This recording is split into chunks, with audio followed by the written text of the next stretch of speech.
अरिहंत सिद्ध सुर उपाध्याय साधु सर्व अर्थ के प्रकाशी मांगलिक उपकारी है। तिनको स्वरूप जानी राग ते भई जो भक्ति काय को नमाए स्तुति को उच्चारी है। धन्य धन्य तुम्ही से काज सब आज भयो कर जोरी बारंबार वंदना हमारी है। मंगल कल्याण सुख ऐसो हम चाहते हो मेरी ऐसी दशा जैसी तुम धारी है। हो मेरी ऐसी दशा जैसी तुम धारी है। How to decode happiness. This is the name of the course, and under this course we are going to discuss 12 topics. Okay, each topic will be of 90 minutes followed by question and answer session. So the very first topic is delusion, because delusion stands between happiness and sorrow, right? So we need to understand what delusion is and how we can get rid of this delusion. So until and unless we get rid of delusion, happiness does not manifest, right? So obviously delusion is the most important topic for us to get into this path of liberation. So move to the next slide, Himali. Yeah. So we begin this first slide. It's a food for thought. Teachings are endless. So whatever we have in terms of Jinwani, the teachings of the Tirthankars are endless. These teachings are divided into 4 exposition called Anuyog, Pratmanuyog, Charnanuyog, Karnanuyog, and Dravyanuyog. So in each exposition, there are many scriptures available. Okay. The total preachings that we had were 12 ang, out of which 11 ang have been lost. So whatever we have in terms of Jinwani is only 1 ang, okay, out of the total knowledge. And that one ang is also so large that teachings are endless. So our life is limited. So nobody is going to be able to read all the scriptures that are available. So the next point, that is, life is short and of limited duration. So we all have come with a fixed tenure of life. It's not going to increase by 1 second even. Okay. And when the time will come, we will move from here. The soul is eternal. It does not die. It does not take birth. Okay. It is the association and dissociation that's happening all the time. So right now we have this body as our association. After the death, this body will get dissociated and will acquire another body. So long we don't get into the path of liberation and ultimately get liberated, this birth and death cycle is going to go on and on and on. And this has been the case since time immemorial. There is no beginning. When soul was born, no, there is no beginning. Soul is eternal, so is the karma. Karmas are also eternal. And this soul has been transmigrating in the 4 states of existence since time immemorial. Okay. So life is short and of limited duration. So there we cannot do anything. The third and most important thing, our wisdom is often misdirected. As I said, teachings are endless. So we have so many scriptures to read. Now, depending on the circumstances that we are in, depending on the kind of efforts that we can put in, depending on the kind of intelligence that we have in, and depending on the kind of interest that we are in, for each and every individual, the path would be different, right? So if we don't get to the right path, then what will happen? Our time will be wasted and we will end up in getting to nothing. So this wisdom, which is misdirected, often misdirected, it's not that it happens with everybody, but by and large, yesterday I was reading one of the letters written by Srimad Rajchandraji addressed to a seeker. And in that is mentioned that in the present era and the present time, it's very difficult to get into the right path, right? So that's a big challenge. But anyways, we are going to try our best to put things in perspective, in the right perspective. Okay. So that was it. Hence, we should focus on learning only that which enables us. Okay. So time is here right now to focus on such learnings that which enables us to remain happy in all situations, to put an end to all kinds of miseries, to break free from the cycle of birth and death. So are you aligned with my objective? These three objectives. What kind of learning we are looking at?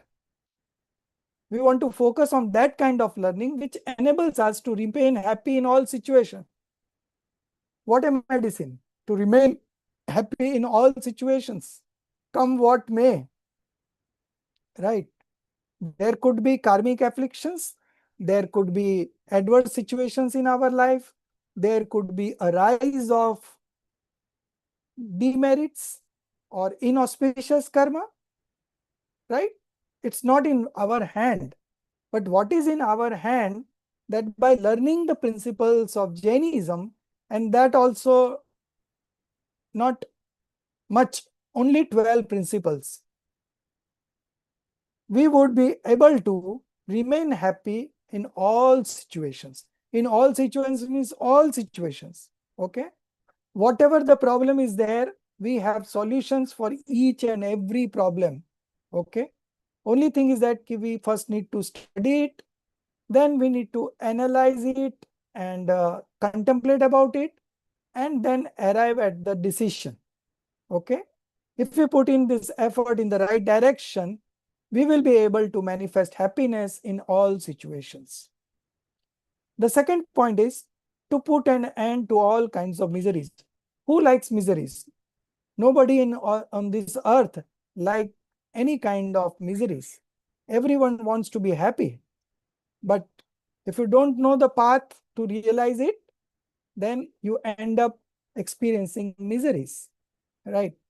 So that is also a very valid point, that we all want to end all kinds of miseries. We want to always be in happy space. And the third and the final thing is to break free from the cycle of birth and death that we have been doing since time immemorial. Now, we want to learn something which will enable us to break free from the cycle of birth and death. Okay. So I believe that whoever has joined this course, who have joined this class, they are on the brink of ending this cycle. Otherwise, we would not have reached up to here. Very sure, right?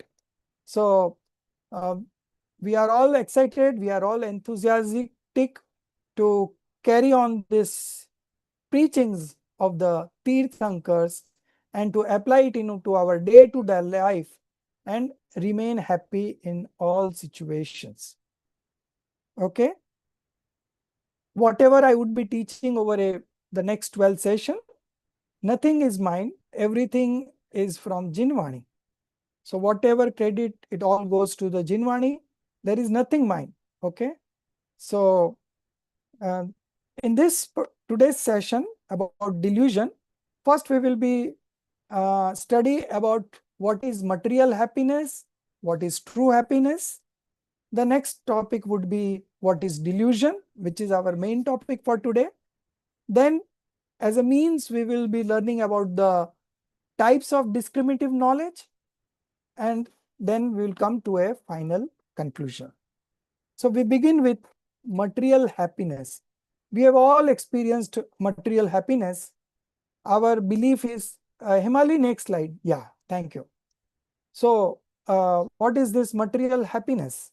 So we all want name, fame, power, money, success, achievement. We believe that happiness lies in all these associations, right? But it's not so. Material pleasure, the other names for material happiness is material pleasure, sensory pleasures, worldly pleasures, and all these leads to restlessness, perturbedness. Okay. So this experience of restlessness is only the checking point whether we are talking or we are experiencing material happiness or true happiness. True happiness is unperturbedness, inner calmness, and this material happiness is restlessness, anxiety, akulta. In Hindi, we call it akulta. And the true happiness, the characteristics is nirakulta. Okay. So that will come on to later on. Right now, what is material happiness? Okay. So the characteristics of material happiness, this is based on Pravachan Sarji, verse number 76.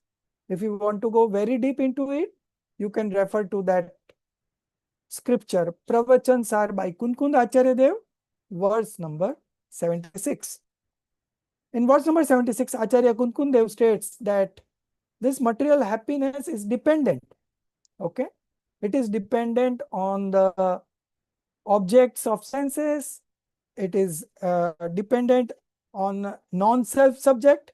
Apart from me, everything for me is non-self. So this material happiness is dependent on non-self subjects, right? So one which is dependent, how can it be true happiness, right?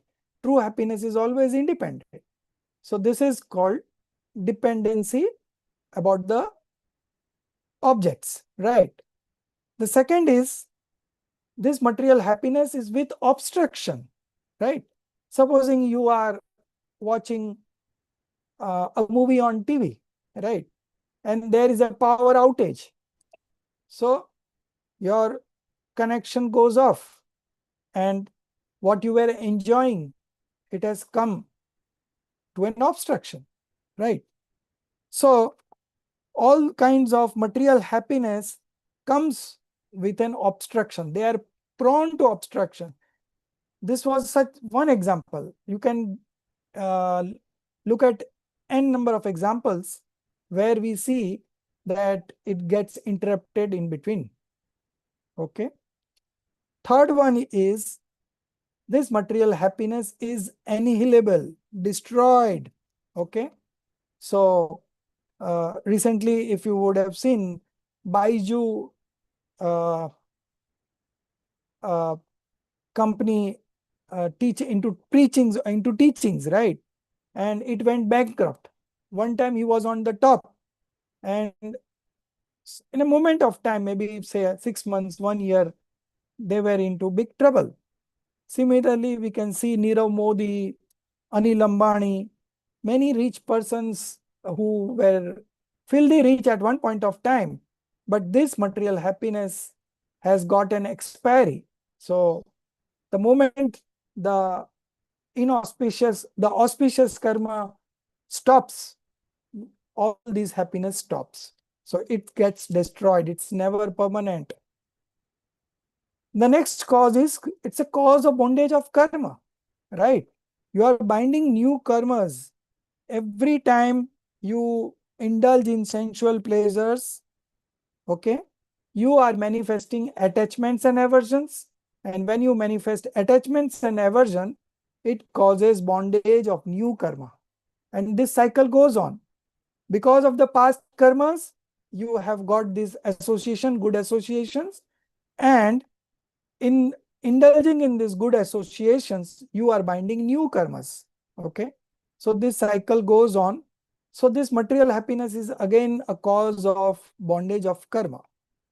Then it is unstable. Sometimes it increases, sometimes it decreases. Everyone has ups and downs in life because we are all associated with karma. So karma theory says that it keeps on changing, right? From auspicious to inauspicious. When the rise of inauspicious karma is there, you have different kinds of sufferings, miseries. And when there is a rise of karma, of auspicious karma, then you get all the good associations in life. But whether we get good associations or bad associations, happiness is not derived from them. Okay. So these are unstable, they keep on increasing and decreasing. But the real happiness, the true happiness, it never, uh, once it starts, it goes on and on, it goes on increasing. Okay. Although there may be a doubt, but the thing is that the enlightened soul always find a reason to be in a happy space. So he has got a steady growth of happiness. The last point, the conclusion is that because of all these points, this material happiness is sorrow, misery, it's a false happiness, it's an experience of grief, pain. Okay. So it is not the real happiness. Whatever we discussed, material happiness, the quality of happiness, the attribute of happiness is an attribute of our soul, pure soul. Okay. So how it can exist in all kinds of associations that we were looking at, right? So it is never the case. Material happiness is not the real happiness. It's just an illusion of happiness. Now we move on to then what is true happiness that we want to manifest, right? So true happiness is also called spiritual happiness, extrasensory happiness, right? The happiness that originates from the soul itself, right? So all this happiness, true happiness, real happiness, one thing that you will experience is inner calmness, unperturbedness. That is only the point of distinctions between material happiness and true happiness. In material happiness, you were experiencing restlessness, perturbedness, and here true happiness, it's the opposite. Inner calm, unperturbedness, right? Eternal bliss, originating from the soul. All these are characteristics of true happiness. So how the true happiness, what are the characteristics of true happiness? First of all, it is self-soul oriented. Whoever has experienced this eternal bliss, they must have taken shelter of their soul. Okay. So this happiness emerges from the soul only and not from any other source in this universe. Okay. So first point is self-soul oriented. So how is our soul? So our soul is eternal, pure, supreme soul. Okay. Trikadi, Dhruv, Bhagwan, Atma. Okay. This word Bhagwan Atma was used by Acharya Amrit Chandra Dev in the scripture Samaisar in verse number 40, in verse number 72 for the first time. And then it became very popular. Okay.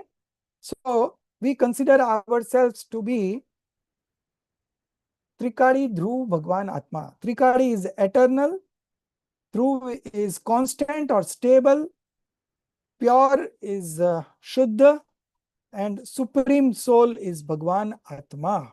Okay. What are its other features? It is always unchangeable. We have been transmigrating since time immemorial, but the soul remain unchangeable. Whether we went to one sensed being or we become a five-sensed human being, the soul remains unchangeable. Whether we go to subhuman state, or we go to celestial being, or we go to the infernal state, the the soul remains unchangeable, unshakable, right?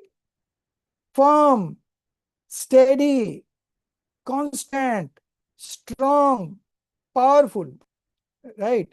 These are all-time features of the soul. It's not that we are discussing, so this has been discussed. No, this is the nature of the soul, whatever we are discussing right now.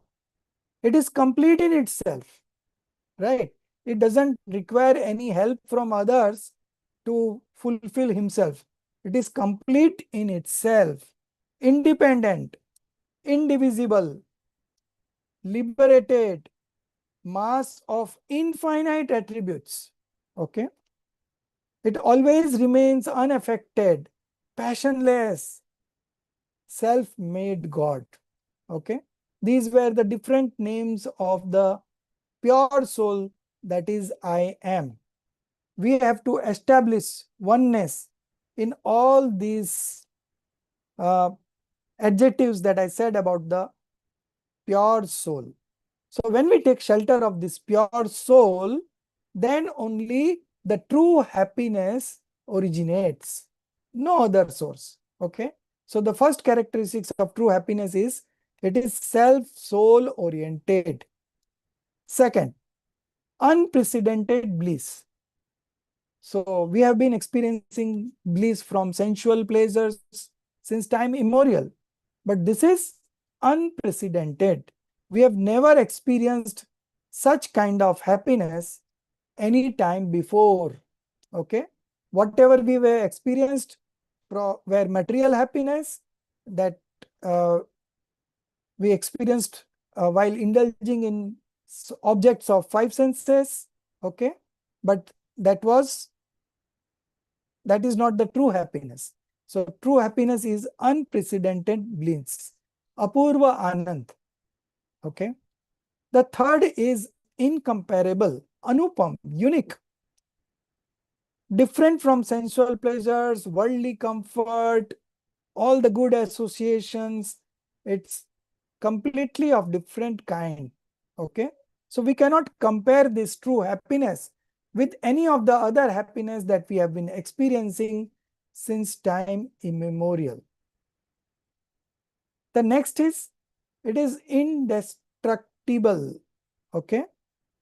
There is no power of any entity in this universe, no karma or not any association capable of destroying this true happiness, because this true happiness has originated from the soul and it is not dependent on any external factors.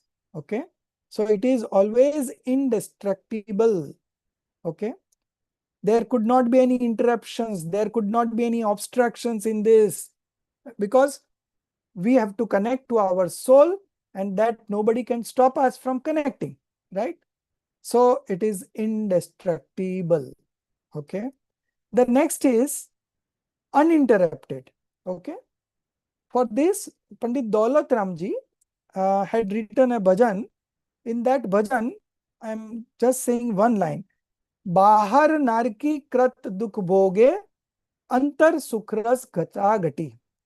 That means an infernal beings, he is experiencing infinite kinds of miseries from the outside. But antar sukhras gata gati. He is connected to the self, and from there he is experiencing true happiness all the time. In spite of externally he is into so many problems. But that natural flow of happiness, true happiness, is always experienced even in an infernal state. If you consider about the monks during afflictions or hardships, they also enjoy this eternal bliss all the time. They never care for what is happening outside. Why? Because they are so much engrossed in that happiness of the self that they don't realize what's happening outside. Such is the state of this true happiness, that once you get engrossed in it, you forget about the whole world. Nothing comes to your mind because you are busy in experiencing this eternal bliss. We can also relate to an example of Raja Shrenik. Right now he's in the first hell, and his age is going to be 84,000 years. Okay, but still he is experiencing the eternal bliss over there also, with his past efforts that he had put in, and he had manifested destructional right belief, Shaik Samyak Darshan, right? So he's always enjoying this eternal bliss in spite of remaining in the first stage of infernal. Okay. Uh, the next is, it is non-sensory, Vishayatit, not dependent on senses, beyond senses. Okay. Independent of senses. And the last point is, in this true happiness, you will find satisfaction, right? Whatever sensual pleasures we have indulged in, at some point of time, we feel that let's stop it. Enough is enough. You go to a hill station, 5 days, 7 days, 10 days, then say, let's go home. Why? You are enjoying there, no? No, it has got a saturated point. Every sensual pleasure has got a saturated point. What you feel today is as a source of happiness. Tomorrow you will feel bored in it. Why? Because it is not true happiness. In true happiness, you will always get satisfaction. True spiritual happiness arises when one takes refuge in the pure soul, and in that state, desires cease to arise. And this absence of craving is real satisfaction, right? So you will always feel satisfied when you experience yourself, and that is the true happiness. Okay. So by understanding the characteristics of material happiness and true happiness, we can really come to a conclusion that it is the true happiness that is what we are looking at. We don't want temporal gains. We want permanent happiness. And true happiness is permanent happiness. And progressively it's going to increase as you further practice discriminative knowledge, as you further practice uh, applying principles of Jainism in your day-to-day life. You will get unprecedented success. This is the success story, manifesting true happiness in all situations. Next slide. So we will be answering 3 questions. What is the root cause of our suffering? That is the next slide about delusion. Then, how can we practice discriminative knowledge to manifest lasting happiness? That will be our next topics, where we will be discussing the different types of descriptive knowledge. And the third is, what personal effort is required to achieve this transformation. So that will be about the solutions. Okay. So next slide. Delusion. What is delusion? So far you can say we were just getting introduced to the course, and now the main topic, that is delusion, is starting. So what is delusion? Delusion is wrong faith, wrong belief, okay? Mithyatva, uh, perverse knowledge, right? So wrong belief is something where you don't understand how the elements are, right? And you have a wrong conceptions about those elements, and that is called wrong belief. So this wrong belief or the delusion is of 2 types. One is inborn, because we are there since time immemorial. And since time immemorial, we are under the influence of delusion. Okay. It is not that we previously we were not under the influence of delusion and suddenly we caught up with delusion. No. Since beginningless time, we are under the influence of delusion, and this is called inborn delusion. Okay. It has got no beginning. And how do we get rid of this inborn delusion? Then we have to understand the 7 fundamental elements. Okay. So we have this topic of 7 fundamental elements. I think it is the 5th topic where we'll be going detail into the 7 fundamental elements. But inborn delusion means error regarding the understanding of 7 fundamental elements. And because you are not understanding the fundamental elements in the right sense, that's why it's delusion. Okay. The second type of delusion is acquired delusion. Okay. So in this birth, we have acquired these delusions when we get in the company of false gods, false scriptures, and false preceptor. Okay.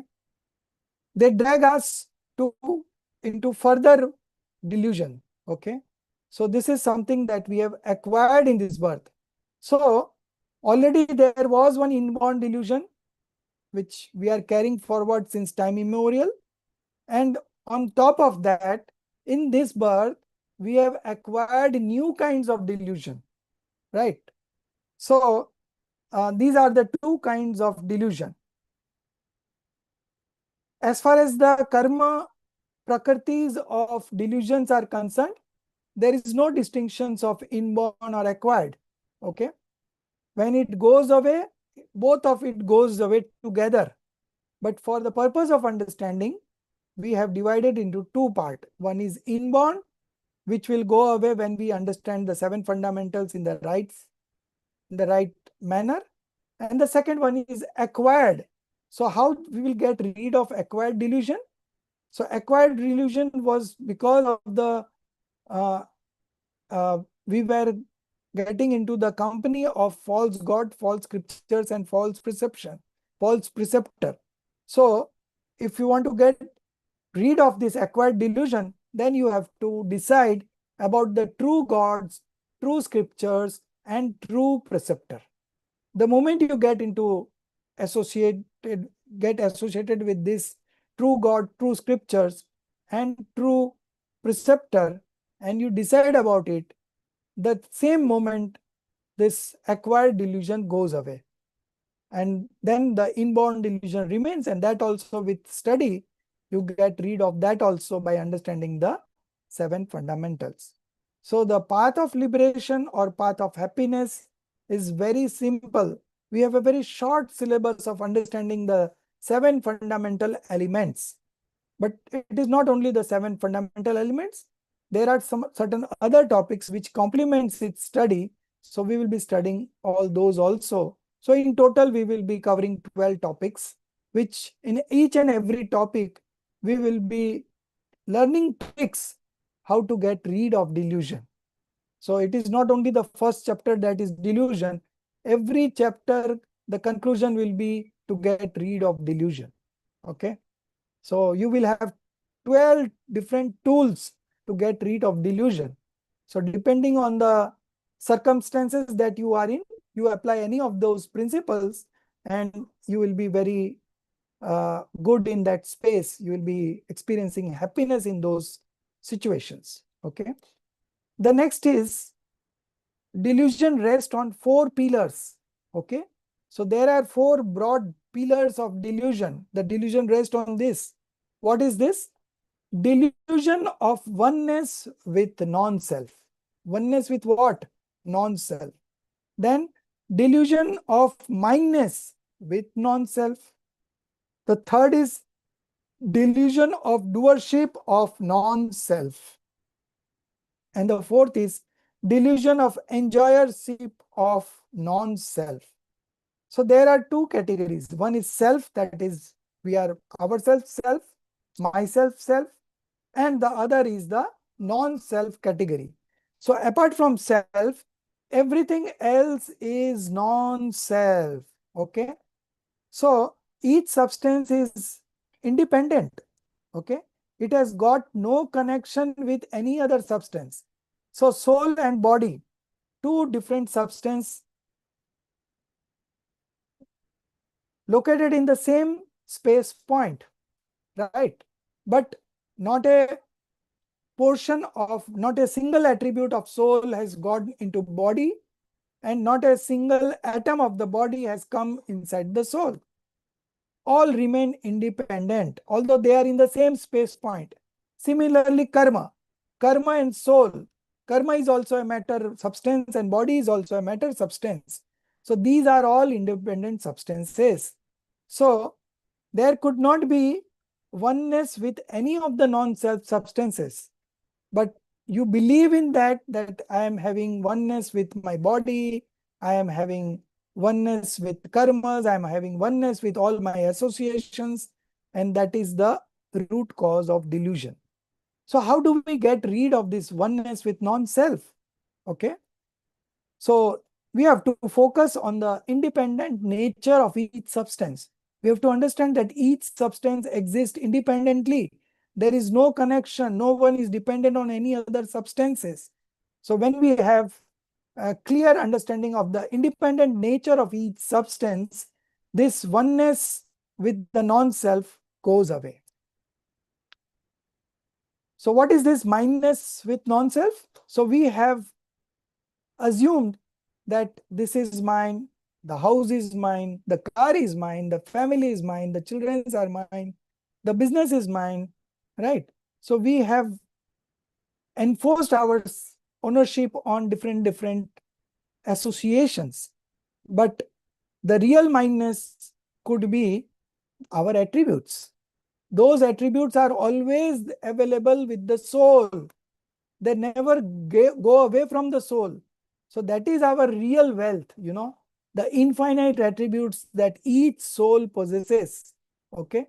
How many in numbers? Infinite, right? So when you establish mindness with these attributes, the mindness with the non-self automatically goes away. Okay. That is the second solution. The third solution is about the doership of non-self. So compared to oneness and mindness, doership is very deep. How many times a day, Binit ji, you say that this is my house, this is my car? We don't even remember, right? But this doership, every other moment, we are into doership. I have to do this, I have to do that. He has to do this, he has to do that all the time. So it has got deep connections. Okay. So this, how to get rid of this doership of non-self? By understanding the nature of the non-doership of soul. Soul by nature is a non-doer. It is only a knower. Okay.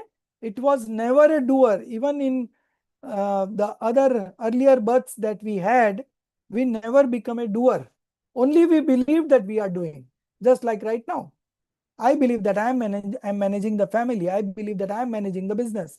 I believe that I'm doing all the cooking stuff. I believe that I'm doing this, I'm doing that. We have many, you know, this kind of wrong beliefs with us. And because of that, this delusion exists. Okay. So how to get rid of this doership of non-self? By understanding the non-doership nature of the pure soul. That pure soul by nature is only a knower and seer. It does not do anything. Okay. Even when we were in one sensed being, two sensed being, three sensed, okay, since time immemorial, we were never a doer, but we believe ourselves to be a doer. But the best part is, even if we believe that we are doer, we don't become one, right? We remain only a knower, whether we believe or we don't believe. We never become a doer. If we are the doer, then things should happen according to our desires. But it does not happen. Things happen on its own independently. And if it's a coincidence that what we desire, that thing happens, then we develop this belief that, oh, I have done it. I have done it. But in reality, it was just a coincidence that there was a desire in the soul to do certain things and it automatically happened outside. And we developed this belief that, oh, I am the doer. I am the doer. But it is not so. Okay. Similarly, enjoyership of non-self. Okay. So, by understanding that the soul by nature does not enjoy any other non-self object by nature, okay? It's not the soul's nature to enjoy any non-self substances. So, when we understand about the soul's correct nature, automatically this enjoyership of non-self goes away. So, this is how we get rid of four pillars of delusion. These four are interconnected. If one is there, the other three will always be there. So we have four options. If you get rid of one of these four, all other three will also go away because all are simultaneously over there. Okay. But we keep on changing our subjects. So they have mentioned four, but actually they are all interconnected and all exist at the same time.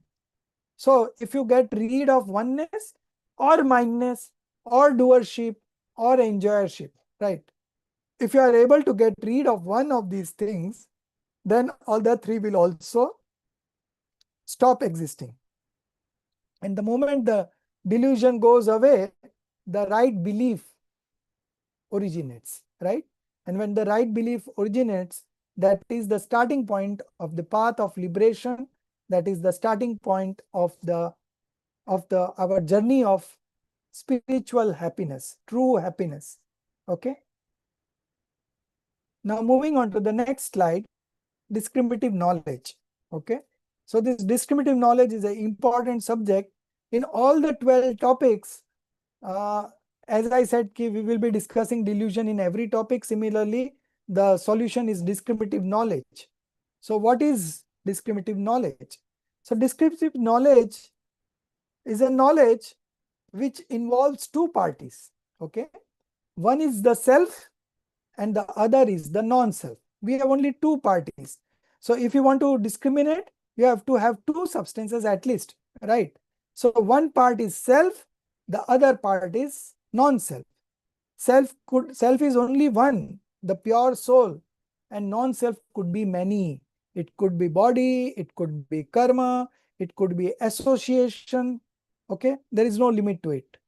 Okay, so we have to practice this discriminative knowledge between two parties, out of which one party is ourself, the pure soul, and everyone else falls into the category of non-self. Okay, in Hindi we call it as Bhed Gyan. Okay, discriminative knowledge means Bhed Gyan, Bhed Vigyan. Okay, so Bhed Gyan means Bhedo ka Gyan. Bhedo ka Gyan means knowledge of distinctions. Okay, so we don't have to, it is not a matter of creating distinctions, but of understanding the distinction. The two were already separate to begin with. Okay, we never became one with the non-self. We were always separate. Okay, but because of our wrong understanding, we believed as to be one, but it never become one. So it is always distinct, okay?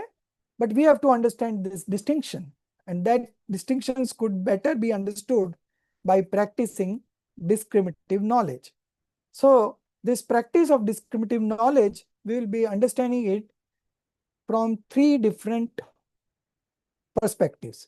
The first type, okay, scriptural discriminative knowledge, okay. So by reading the Jinvani, we understand that attachment is different and soul is different. Okay. So you have just only read it. So this is called scriptural discriminative knowledge. You have only read. You have not pondered over it. You have not contemplated about it. And you have not decided about it. Okay. So this is the first kind of scriptural discriminative knowledge. You have just read the Jinvani and that's all. This is the first impression in your mind.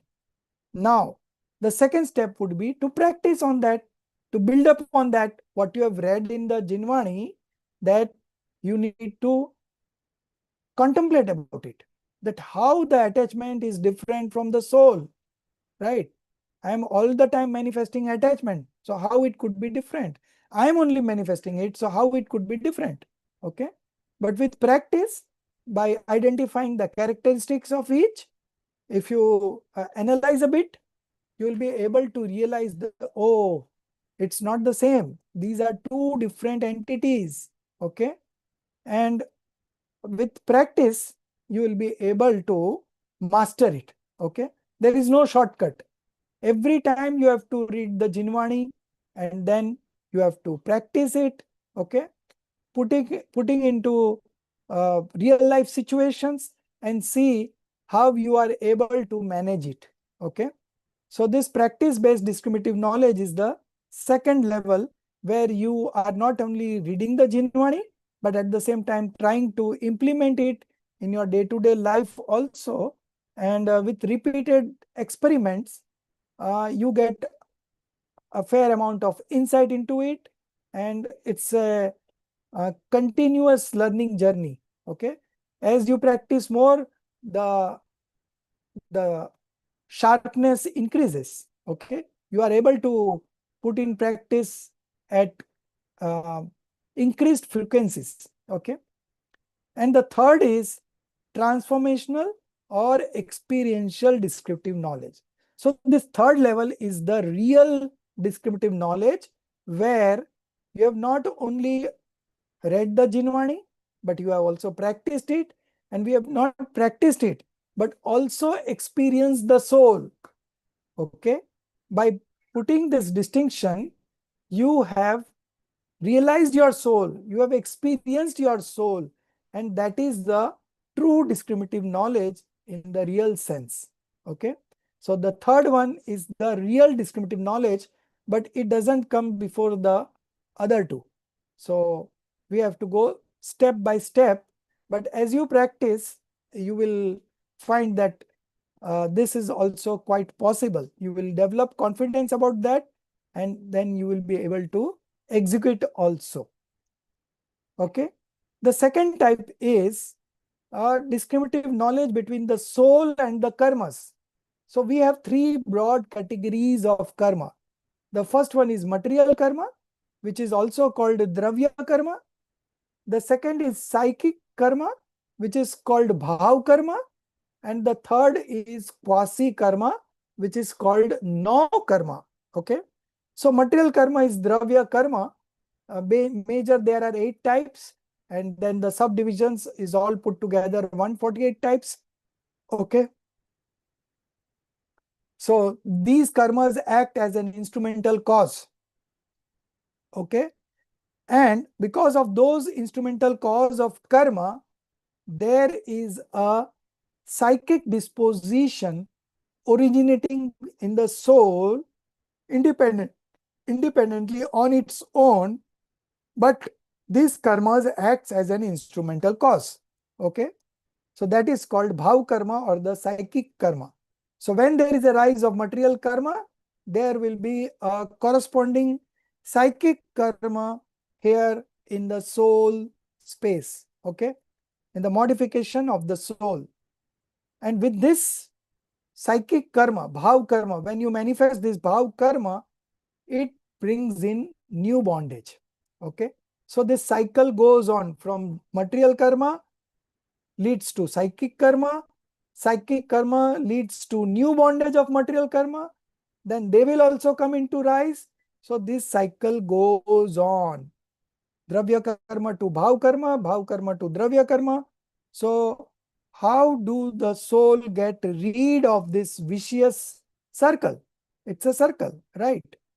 So that is what we are going to discuss. But before that, let's discuss what is Kasi Karma.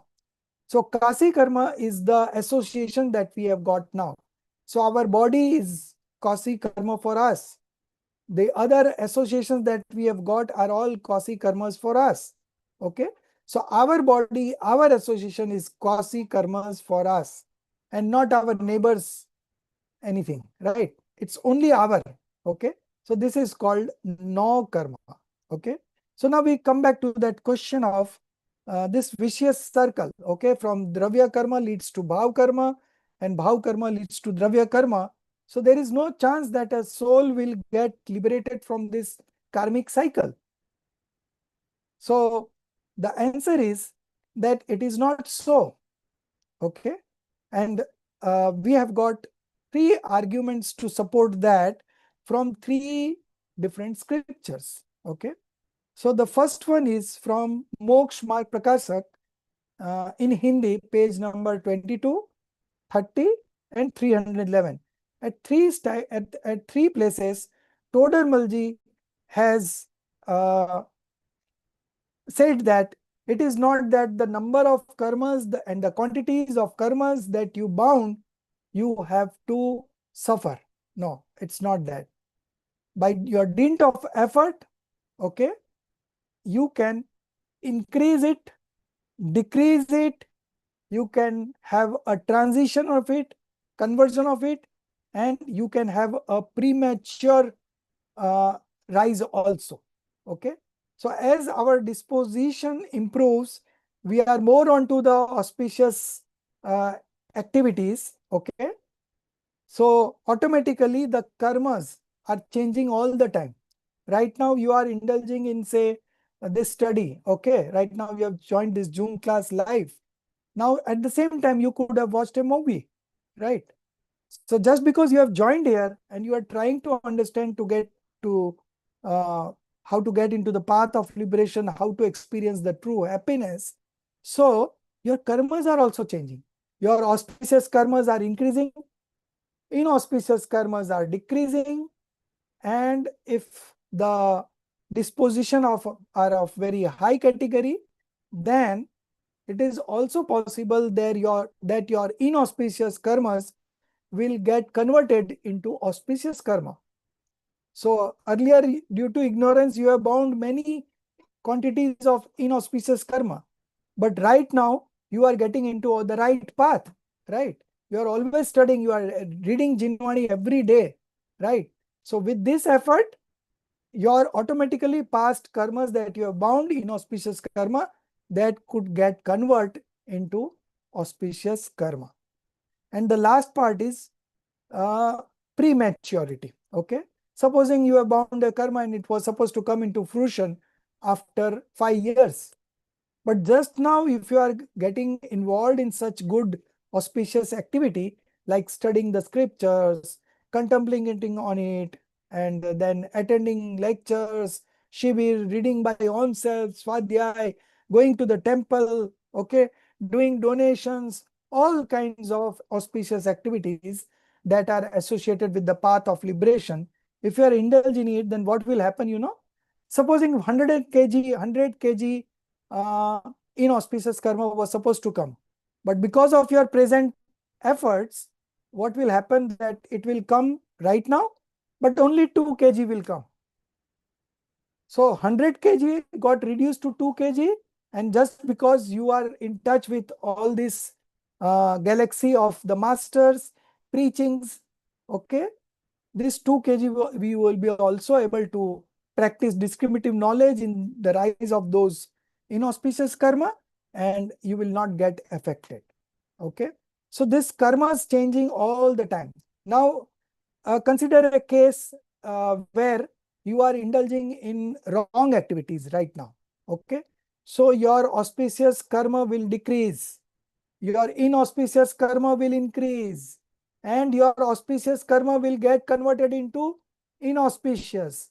And supposing your 100 kg auspicious karma was supposed to come into rise after 5 years, it will come into rise now, into fruition now, but only 2 kg.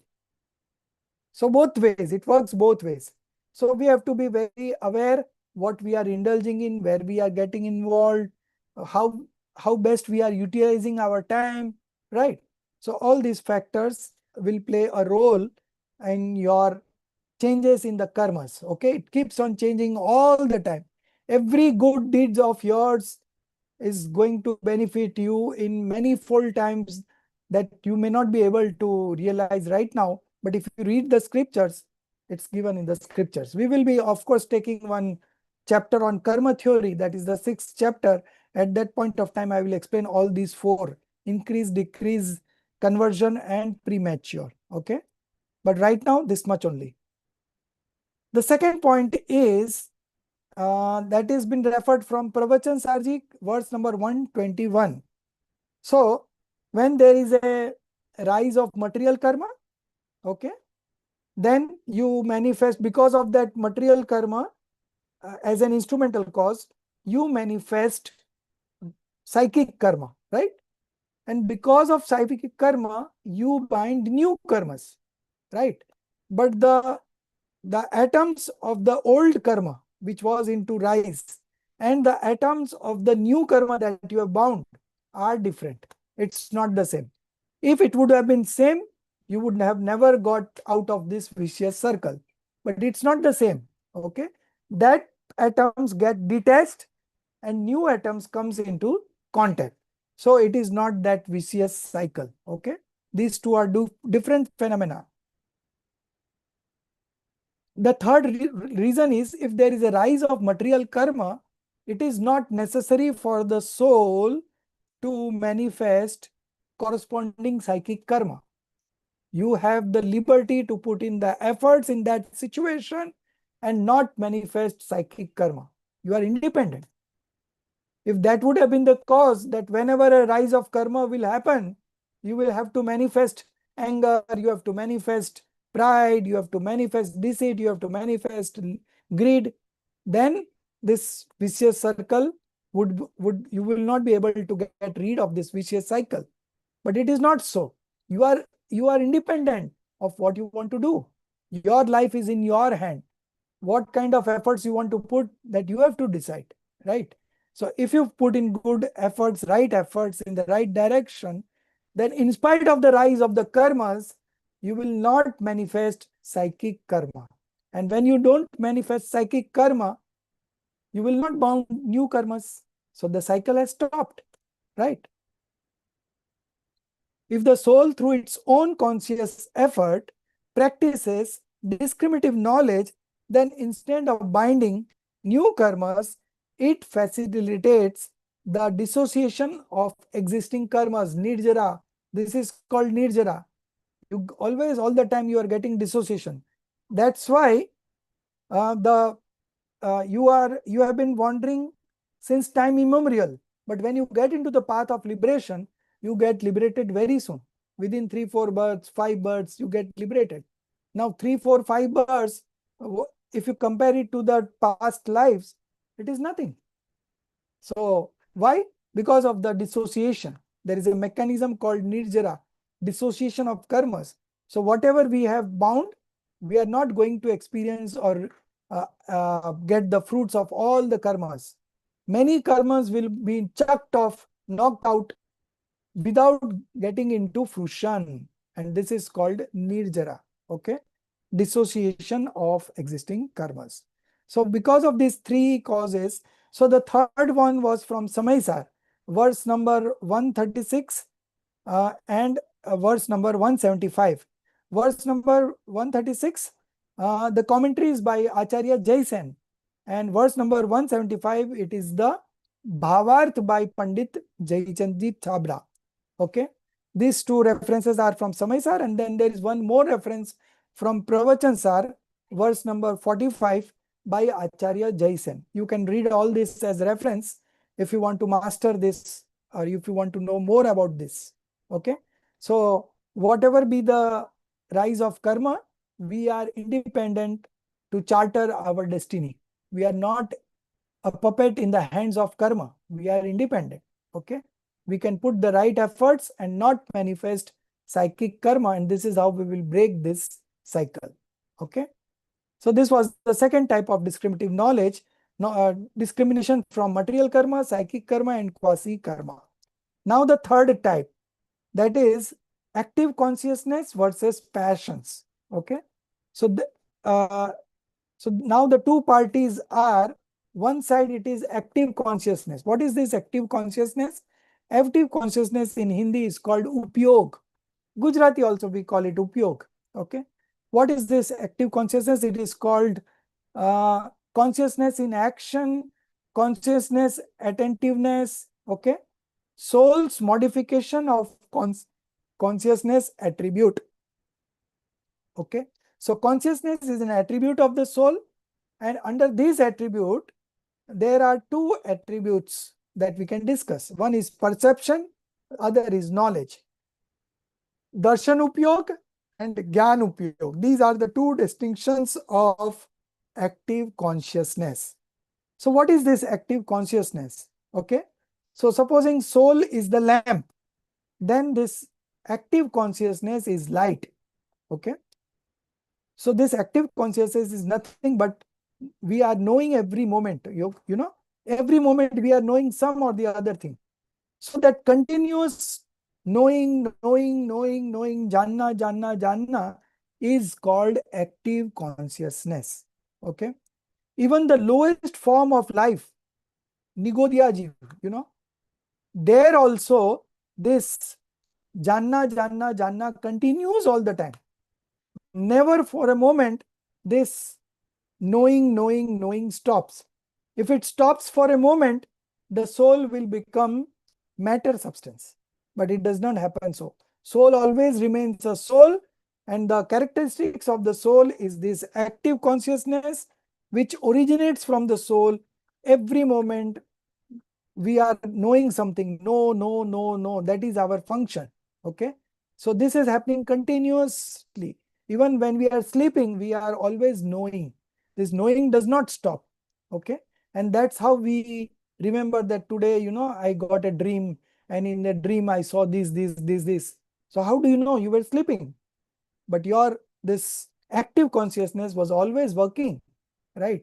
So this is the characteristics of the soul. In Tattva Sutra, second chapter, 8th aphorism, this is mentioned upyogo lakshana. So this active consciousness is the distinctive characteristics of the soul. No other substance has these characteristics. Only the soul has this active consciousness by which it is knowing all the time, knowing. Okay. So we will do distinctions between, on one side we have active consciousness, on the other side we have these passions. Okay. So when we say passions, what are all included in that? Let's see. So all the non-self substances uh, which uh, which forms which reflects in our knowledge are called knowables. Okay. All the non-self substances apart from the soul which are reflecting in our knowledge all the time are called knowables, gnay. Okay. So all kinds of gnays are falling into the category of passions. Then we have our attachments. Those are also under that category. Then we have aversions, rag, dvesh. Then we have different kinds of passions. There are 25 kinds of passions. Okay. So we have anger, pride, deceit, greed. Okay. These four major passions, and there are four levels. Okay. 4 into 4 is 16. And then we have 9 quasi passions. Okay. So like, dislike, disgust, fear. Then we have sex passions, 3 kinds of sex passions. And then hasya, laughter, hasya, rati, arati, shok, that is grief. Okay. So these are 9 quasi passions. So all these kinds of 25 passions fall into this category of passions. Okay. Then we have auspicious and inauspicious sentiments. Okay. That are also included in this category of passions. Okay.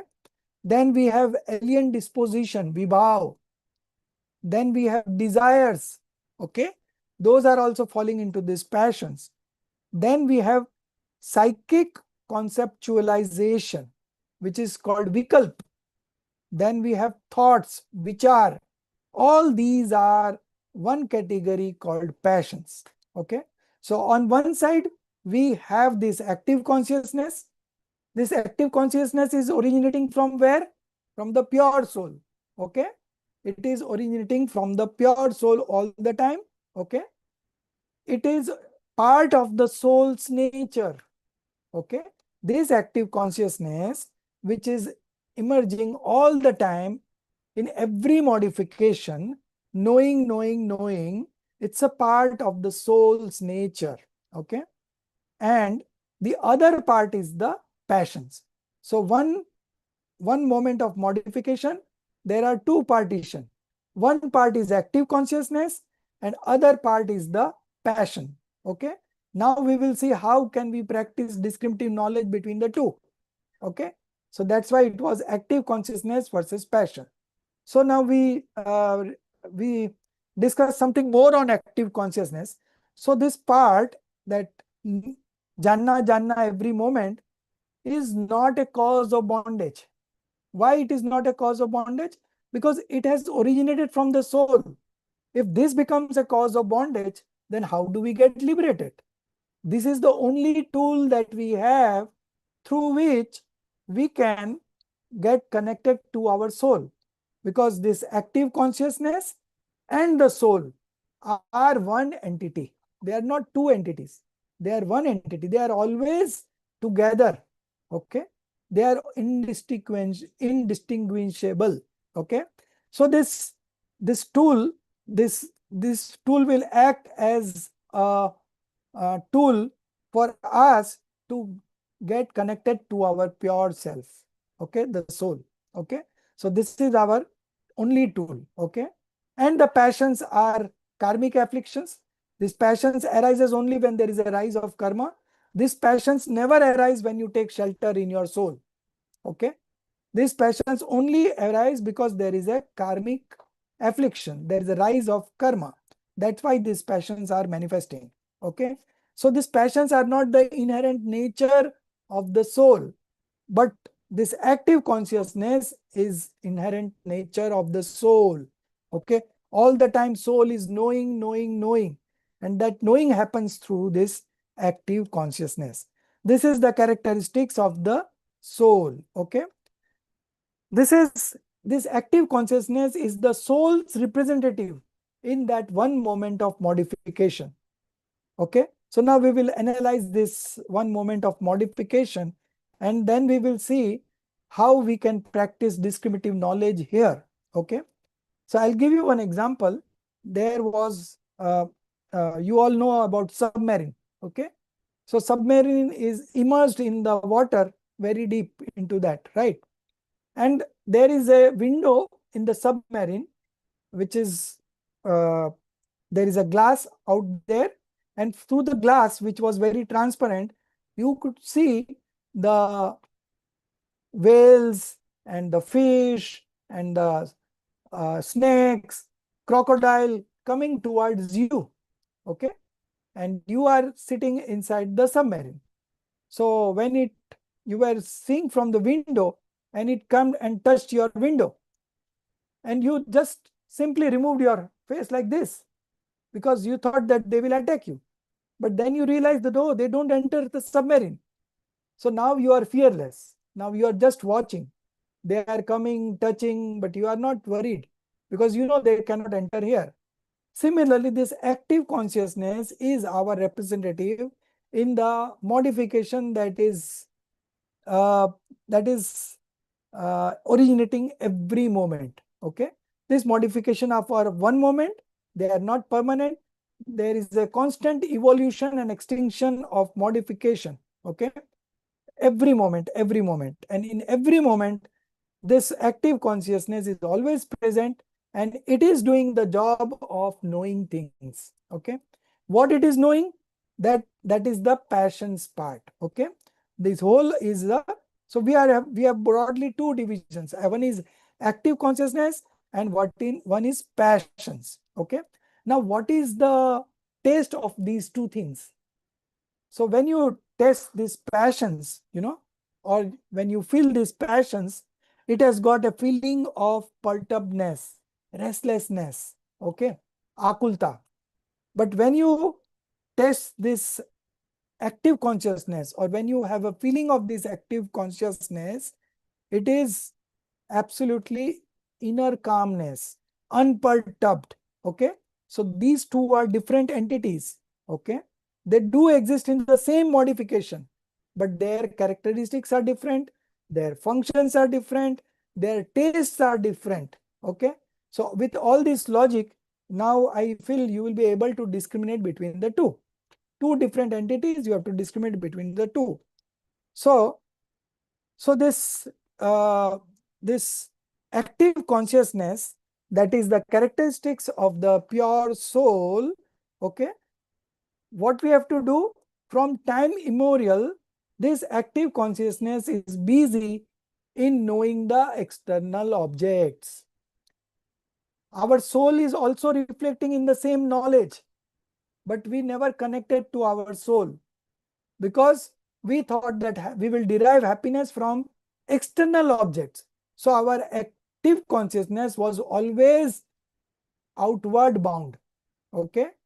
So now what efforts we have to put in? We have to put in efforts to turn it inwards. Okay.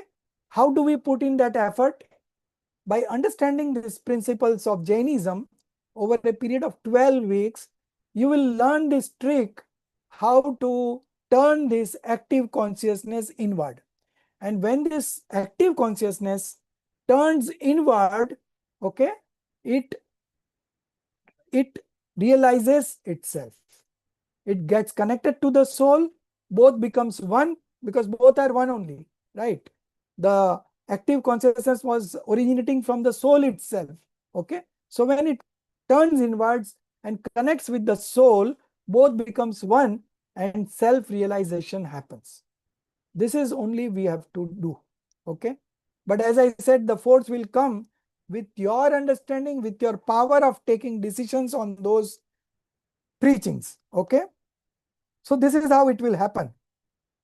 So in Samay Sarji, in verse number 294, yeah.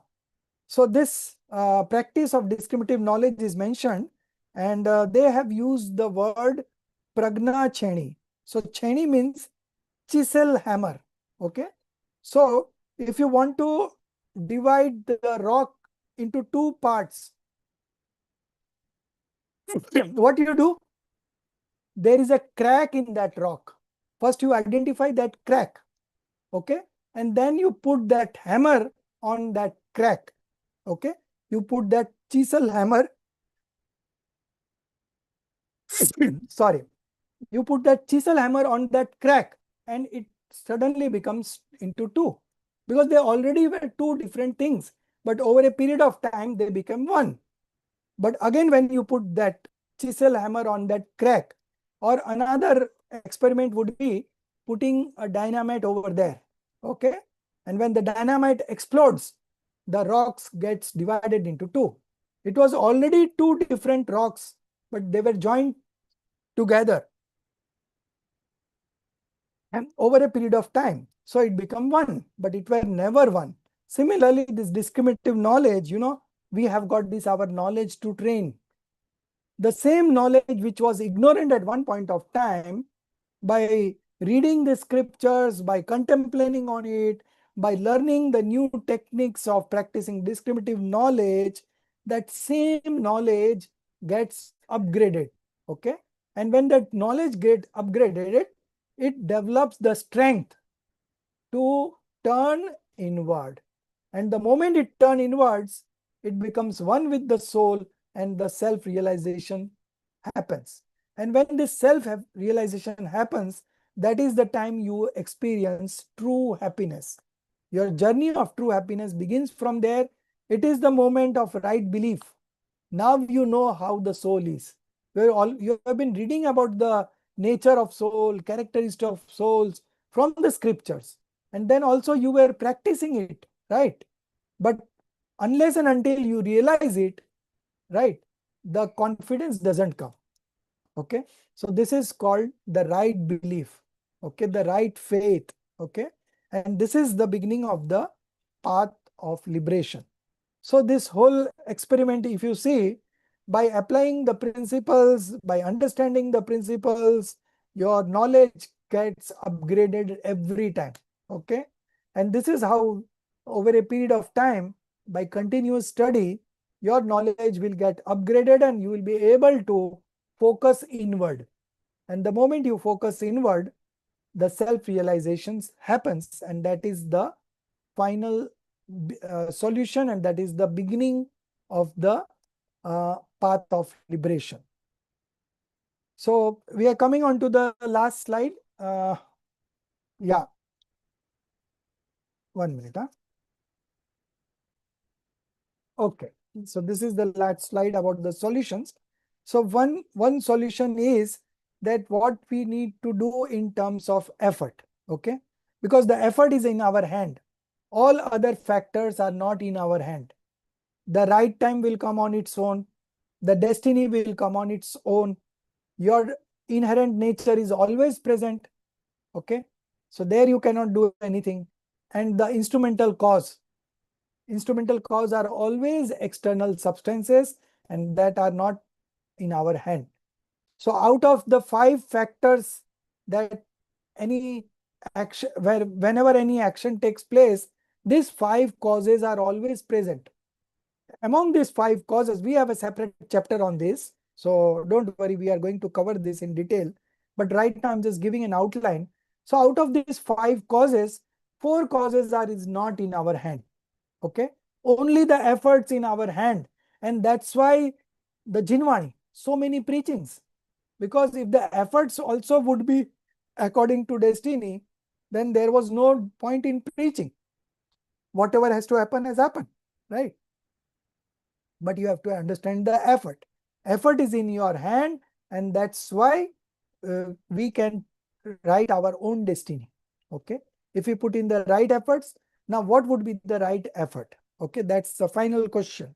So that first solution that is there, first solution is you study the scriptures. From time immemorial, we have read many things, many novels, but we never read Jinwani. And even if we read Jinwani, we did not understand it in the right sense.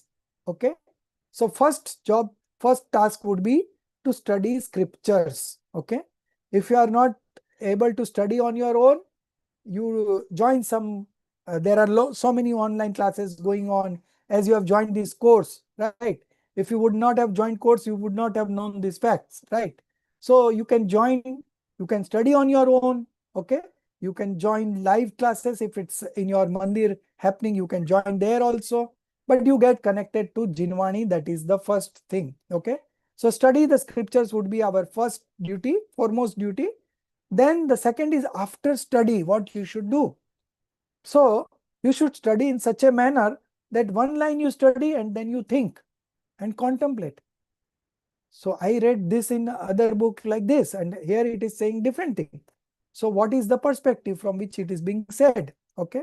So if you contemplate a bit, you will realize that the perspectives were different. Okay.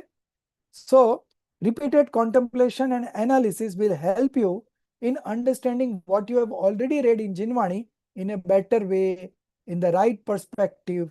Okay. And when you have got enough logic, enough analysis, then the third step would be decision making. Okay. So that is the final part of your effort. Beyond decision making, your effort does not work. Your effort is limited to that.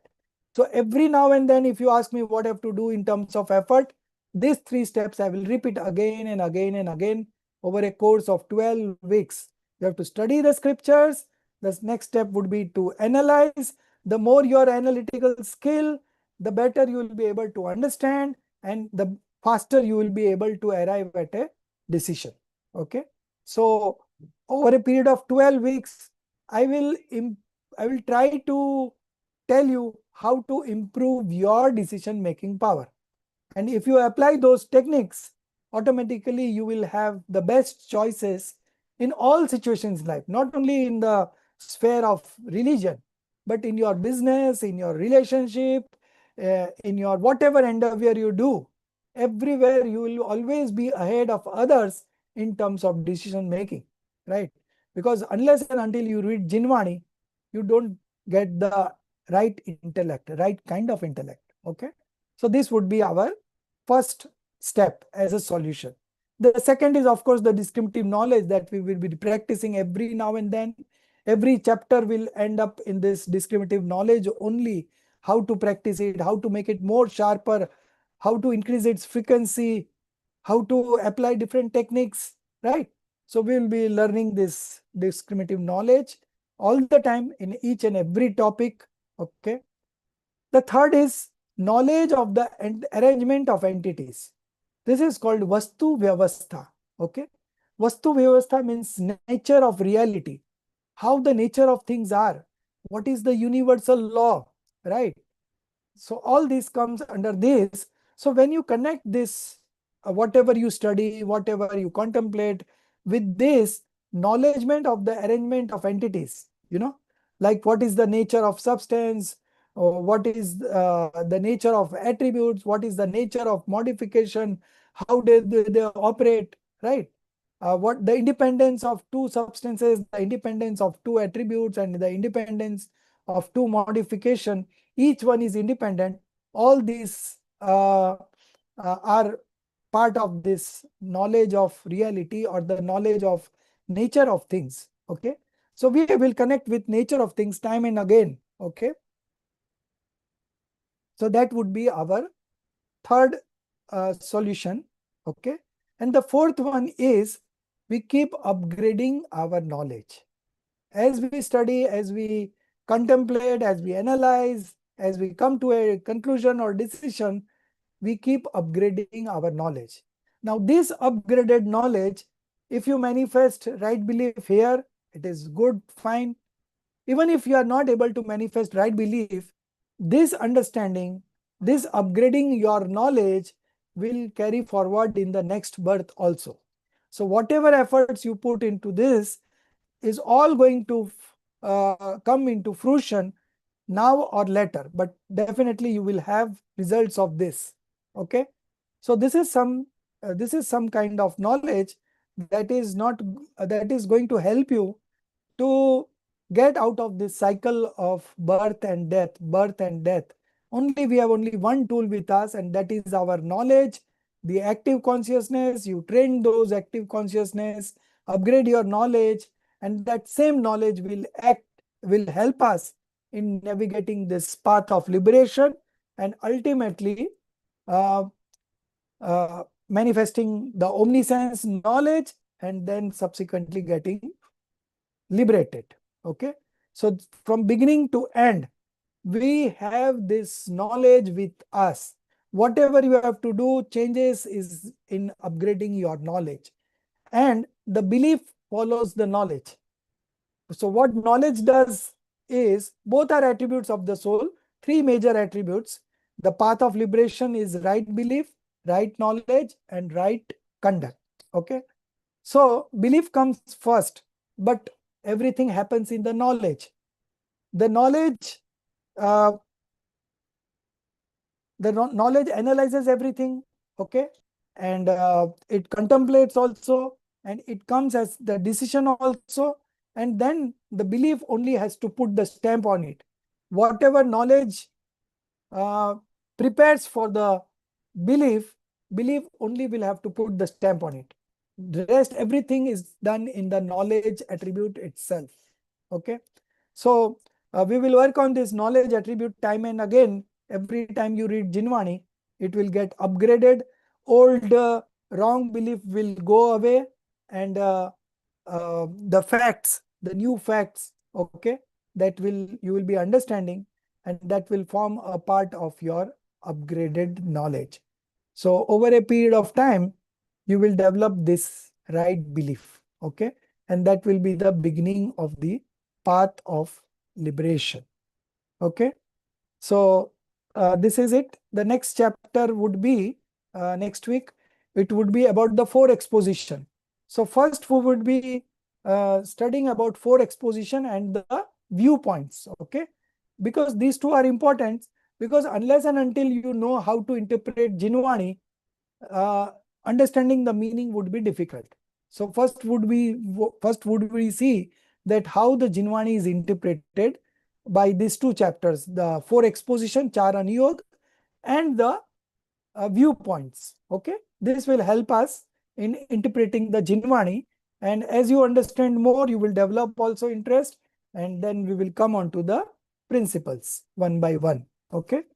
Uh, okay, so this is all I have to present. If you have any questions, I can take up, uh, and we can take up any questions if you have. Yeah.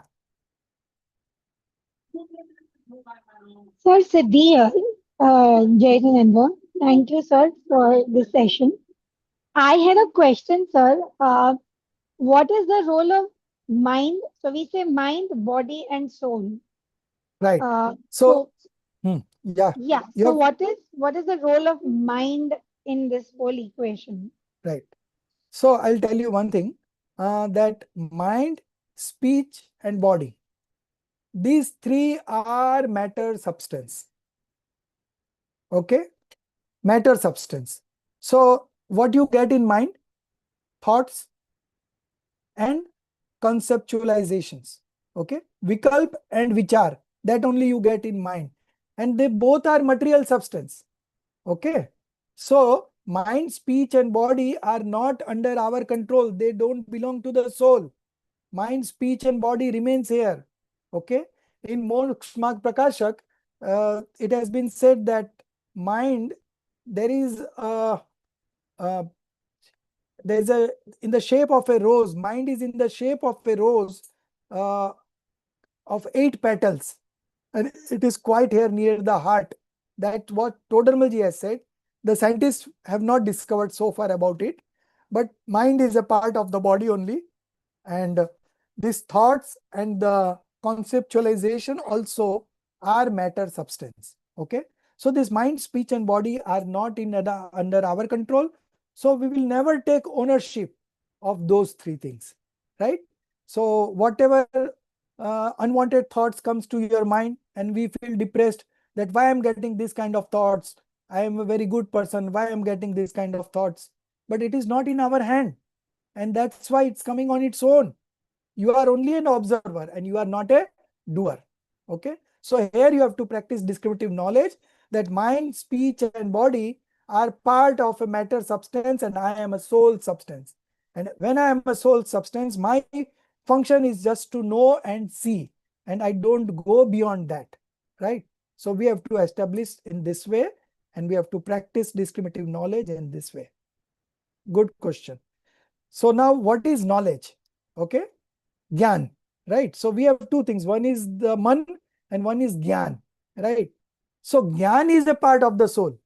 Knowledge is a part of the soul. Knowledge is an attribute of the soul, but mind is not an attribute of the soul.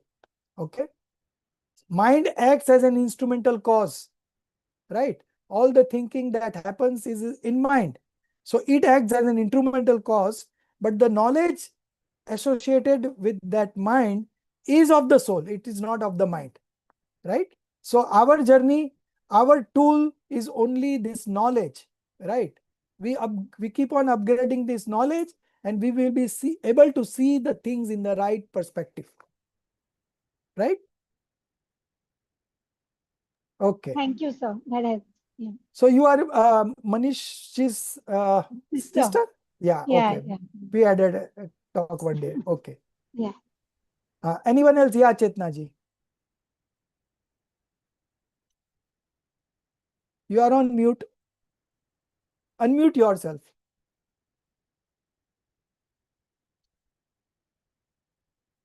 Unmute yourself.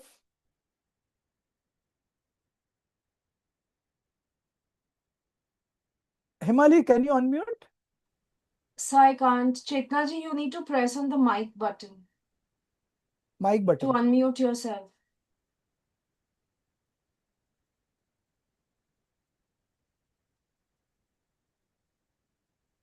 Unmute yourself. Anyone else? In meantime, we can take up any other questions if Rajesh, thank you so much for doing this course. Just very quickly, you said time is not on our side. You know, if I take myself personally, half my life is over. And with so many scriptures and so much Jinwani, yes. where do you think our focus should be in the limited time that we have? So these In are the terms of topics that Jinwani. I'm covering. The topics that I'm covering, these are very nice topics for us to manifest happiness. These are if enough for us to manifest happiness. So I had 2 experiments with this, and the response was very good. So I feel you will be also able to, if you stick to it, you have to first listen very sincerely. The next step would be to listen again to the recording and write notes, because we have in the PowerPoint presentation, we have given only the bullet points, right? So you have to fill up those bullet points with the explanation that I explained. So once you write it down, that will remain in your mind, and then you can revise 1 or more times. So you will be good for this. If you do it this for 12 weeks, then I think you will be able to understand it in a better manner, and you will be in a better position to take decisions. Thank you, Okay. Rajesh. So this will be enough if you do it properly. Yeah, Aisha, after a long time, we could not connect in Yes, Parmagam Honors course. Sonalji was yes, always telling me to uh, include you in the group, but somehow it doesn't happen, right? But yes, today you are, yes, because of the timing issues. But thank you, sir. This was very helpful. I'm still confused about, so when we discuss the different karmas and the last one, no karma, yes. still confused about that. And Hmm. also when you mentioned that with bhav karma, you can actually change, um, so it's about how you're perceiving as things are unfolding, and that if you don't attach yourself to it, you can also change the karma that comes. That part I am, Not clear, right? there's a bit of a conflict in my mind, because we also say that things are unfolding as they should. So if things are unfolding as they should, but then with bhav karma we do have the ability to change the way things are unfolding as they should. So I don't know, I'm See, just a little yeah. I'm clearing it. confused. I'm clear. I understood your problem. So what is happening, the bhav karma is not in our hand, but bhav is in our hand. Okay. Bhavin is in our hand means effort is in our hand. Okay. So there is a rise of material karma, right? So in a normal circumstances, that material karma will act as an instrumental cause, and here you will manifest bhav karma, whether it is attachment, aversion, passions, whatever it might be, right? But with these understandings, when you practice discriminative knowledge, okay? So when you practice discriminative knowledge, so even if the karma's fruition is also there, rise of karma is also there, right? It is not necessary that you have to manifest bhav karmas. That means you don't have to manifest attachment, aversions, right? In the same situation, you can practice discriminative knowledge with this understanding, right? Now, I'll tell you one thing. Now, supposing your servant has broken one glass, okay? So, in all likely normal cases, we would scold that servant. But now with this understanding, what you will be able to realize that this has broken, that act of glass breaking is an independent activity of an independent substance. Okay. That was destined to happen in that way, and that has happened. Okay. So now if you are able to this, then you will not be scolding the servant, right? So if that comes to your mind at that point of time, you will not scold him, because you know that things happen independently. If my rise of inauspicious karma is there, then only that loss will happen. If my rise of auspicious karma would be there, even if that servant tries to make loss for me, I will not be incurring losses. Okay. So everything happens in the outside Okay. world is reflection of our past karmas, right? So we have nobody to blame. Okay. So bringing karma in between will help us not to manifest any kind of passions on external people. Okay. This is the first step. Now, the problem is of the karma. So how do we deal with this karma? So again, we are not experiencing pain because of karma. We are experiencing pain during the rise of karma because we forget ourselves to be a knower. And what we become? We either become doer or we have oneness with those passions, and that is how it happens. But if there is a rise of karma and the karmas are also there, and your understanding is also there that you are only a knower, so then you will not manifest attachments and aversions. Rise of karma is also there, but you will not manifest attachments and aversions, right? Because you know practice of Ved Vigyan, right? Discriminative knowledge. So this is how you will be able to navigate those situations, because external things are not in our hand. Rise of karmas is are not in our hand, but our efforts is in our hand. So if we put in the right efforts at the right moment, we will not manifest the bhav karmas. Okay. So when we talk from the perspective of efforts, this would be the answer. But if we want to answer the same thing from the perspective of destiny or from the perspective of Kallabdhi, that is the destined time, then we would say that this bhav karma were supposed to happen, right? But when I want to highlight efforts, then I would say that it's not necessary that I have to manifest bhav karma when there is a rise of dravya karma. Okay. So different perspective comes into play at different points of time. But what we have in our hand is effort. So we will always play this game of effort. Every time a problem arises, we have efforts in our hand. And if we put in the right efforts, in the right perspective, in the right time, definitely things are going to change. You got the Thank answer? you very much. Yes, yes, thank you. Or you are still have a doubt, you can still ask. No problem. No, now, no, this is clear now, the separation. Okay, okay. Anytime you are Thanks. welcome for any questions, okay? Yeah, Chetna ji, now we are able to unmute if see. No, she is not able to. So she's put her question in the chat box. She's asking if Uh, how do you say that the soul is unchangeable when we keep increasing the knowledge and doing things accordingly?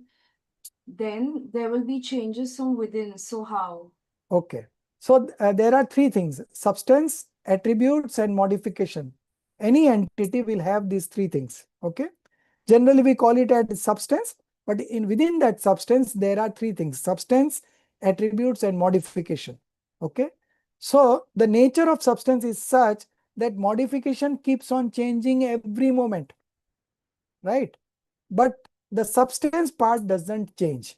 So we have one part which is always changeable all the time, and we have one unchangeable part. Okay. So the whole entity comprises of something which is changeable every moment and of something which is not changeable every moment. But who are we? So we are that unchangeable part.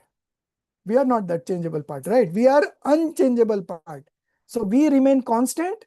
Modification keeps on changing, right? So whatever we say in terms of increasing knowledge, increasing passions, decreasing passions, all these relates to the modification, right? Modification is experiencing sorrow, pain, misery, and modification wants to become happy. But the soul in itself is unchangeable. He is not experiencing pain also, and he doesn't want to experience happiness also. It is complete in itself. Okay. So this is how we have to practice. You will have more clarity on the fourth chapter. The fourth chapter is about substance, attributes, and modification. At that time, you will be able to have more insight into it. Okay. Thank you. Yeah. Anyone else? One more message was there. I was just. Any other messages there in the chat box? Emily?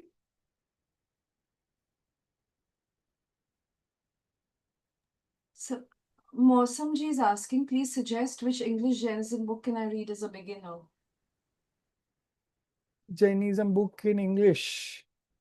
So we have many books. You can start with Chaidala. You can start with so we have this translations, soft copies. So I can send you the soft copies, because in Parmagam we have already translated around 30 books which were never there in English. Okay, so we already have around 30 books and another 10 are left. So we are undergoing. So within a span of 1.5 years, we will have 40-45 books in English. Okay, so right now, what is the level of study that you have done depends on that. I can give you a proper recommendation. So you connect me on a one-to-one basis later on, and we can see what you have studied so far, what is your level of understanding, and then what would be good for you to proceed from here. Yeah. Anyone else?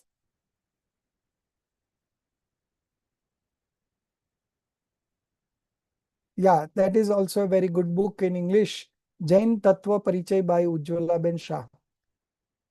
We are covering all those topics that are there in that Ujjwala Ben Shah's book here. So, but for reference reading, it would be a good read. Okay. If soul is the knower, then who is the doer? So nobody is a doer. Each substance is independent and things are happening independently. The whole universe is running on automotion. Nobody is a doer. In Jainism, we don't have a concept of creator God, manager God, and destroyer God. Okay. So in the other sects, they have Brahma, Vishnu, Mahesh. So Brahma is the creator God, and Vishnu is the manager God, and Mahesh is the destroyer God. But in Jainism, doesn't believe in a doer God. So nobody is a doer. Everything is happening independently on its own. And soul, by default, is a knower. Whether you believe, it is a knower. If you don't believe, it doesn't become a doer. That is the nature of thing. Every soul is only a knower and no a doer. Now, if you want to believe that I am a doer, you believe, but you don't become a doer. Because if you are a doer, you uh, you repeat. Say now, supposing if you take uh, what will say you if you take ownership of preparing a chapati, you prepare two chapatis of same size, same design, same thing. You will not be able to go. That shows that everything is happening independently. We unnecessarily feel that we are doing, and that is because of delusion. And that was today's topic. Okay. So nobody is a doer. Everything is happening independently. Even this lecture is happening independently. The speech is again a matter substance. Body is again a matter substance, right? You are understanding just because there is a eligibility of the moment in you to understand things, not because I am explaining you, right? So everything is independently. Once you analyze this, you'll be to realize, and it's such a interesting journey when you are able to realize the independent nature of each things. Then you feel relaxed that there is nothing on my head to do anything. Yeah. So Chetna ji is asking, if we are not the doer, then how do karmas work? So karmas, so this is a karmic cycle that is going on, as we discussed, from dravya karma to bhav karma and bhav karma to dravya karma. Now, if you want to break this cycle, then you have to develop this understanding. And as you develop this understanding, you will realize that uh, only thing is that our nature was to know, but we thought that we are the doer, and that is the delusion. Okay. So when you get rid of delusion, you understand things as they are in the right perspective. Okay. So when you understand things in the right perspective, the delusion automatically goes away, and then you realize that, oh, you are only a knower and not doer. So just hang on for 3 months and everything will be clear. I know you have these questions in your mind, but time is the healer of all these questions. As we go on to understanding this topics one by one, all your doubts will get cleared. Yeah, anything else? So Reena ji is asking, what about efforts when we're not the doers? So, as I said, when I talk from the perspective of destiny or the time, right? Then we would say that that the effort was also predestined. But when we want to talk in from the perspective of efforts, then we cannot say that it was destined. If we say that destined, then efforts becomes zero. Okay, so this is something you have to do consciously. This is something that you have to do intentionally, and whatever happens will happen according to the eligibility of the moment. So I have not understood, I have not explained you what is eligibility of the moment. So those are coming in subsequent chapters when we understand Nimit Upadan. At that time, we will be understanding eligibility of the moment. So just hang on, 5 Samvai will also come. So all this, just give me some time. But it's a good question. If this kind of curiosity you have, definitely you will find answers. Because everything is interconnected. So if I go on to explain you one thing, then I have to explain you another principle. So the best is, let's go through this course, and then whatever, I think no questions will be there. Definitely. Everything will be covered. Okay. So I think we are done for the day. Thank you. निज निधि निज में बताई, यह अनंत उपकार है। उसके लिए जिन वाणी माँ को वंदना सत बार है। उसके लिए जिन वाणी माँ को वंदना सत बार है।